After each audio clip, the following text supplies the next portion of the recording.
Occasionally, we'll run into mixed numbers that needed adding. It's not always going to be a part of something plus another part of something.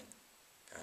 What if I have gallons of milk? Okay, I have 1 3/5 gallons of milk in my fridge, and my brother wants to add 3.5 gallons of milk to that. Went to a party, came back with 3.5 gallons, wants to add that to it. Wow, that's going to be a lot of milk. Okay, we have fractional parts in our mixed numbers and also whole numbers. I'm sure there are a couple of whole gallons that we want to deal with. So that will be fine. Let me show you what we can do. Okay, mixed numbers have two different parts. They have a whole number and a fraction. That's why they're called mixed numbers. So when we're adding them, we're just going to add them separately. So we start off with our fractional parts. Fifths and fourths, sorry, they don't mix very well. Not going to happen. So I need to find a like denominator for them. So 5 times 4, I times the denominators and I get 20. Okay, so now we're talking 20ths. Because 3/5 and 2/4, we can figure out what they mean in 20ths pretty easily. So I fill in the blank. 5 times 4 equals 20. If I times the bottom by 4, I times the top by 4. 3 times 4 is 12. 4 divided by 4, the reason this works, equals 1 whole. Any number times 1 equals itself. I'm just changing the way I look at it so that I can add 2 together. I can't add 4ths and 5ths. Hey look, I have 3/5 and I have 2/4. Doesn't work, sorry. But hey, I have 20ths here and I have 20ths here. Then I can put them together. So, I times it by the top by the same as the bottom. Now I have 12 20ths. Now I need to figure out how many 20ths 2/4 is. So 4 times 5 equals 20. So 2 times 5 equals 10.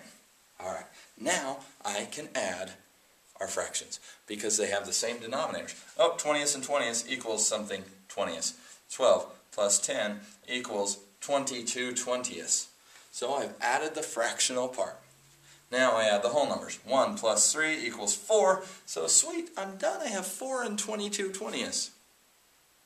No, that doesn't make sense.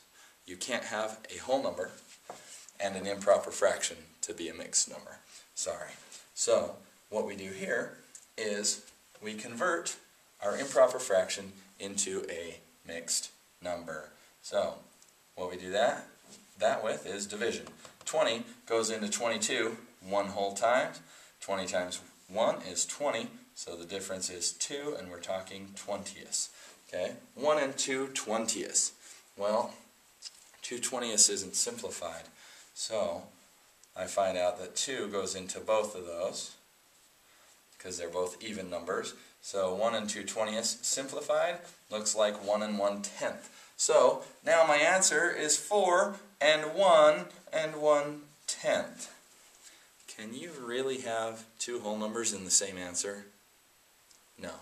So then we have our fractional part, and sometimes we need to add the whole number again. So 4 plus 1 is 5, and then we just have our 1/10.